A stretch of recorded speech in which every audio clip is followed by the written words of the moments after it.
انت مهمومة الحين، دموعك تنزل، انت منزعج من ابنائك، مريض، تشوفني وانت جالس على عربة على سرير، مهموم، لك سجين، في مشكلة معك مع مديرك او صديق لك. يا جماعة عليك ديون، في هموم كثيرة، صح؟ في مشاكل. والله اني اشعر بكم، اسأل الله ان ينزل عليكم الفرج والسعادة والسرور.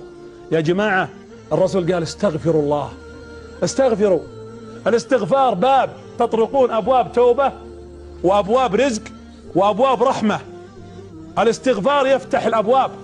فقلت استغفروا ربكم انه كان غفارا يرسل السماء عليكم مدرارا، بس، ويمددكم باموال وبنين، بس، ويجعل لكم جنات، بس، ويجعل لكم انهارا.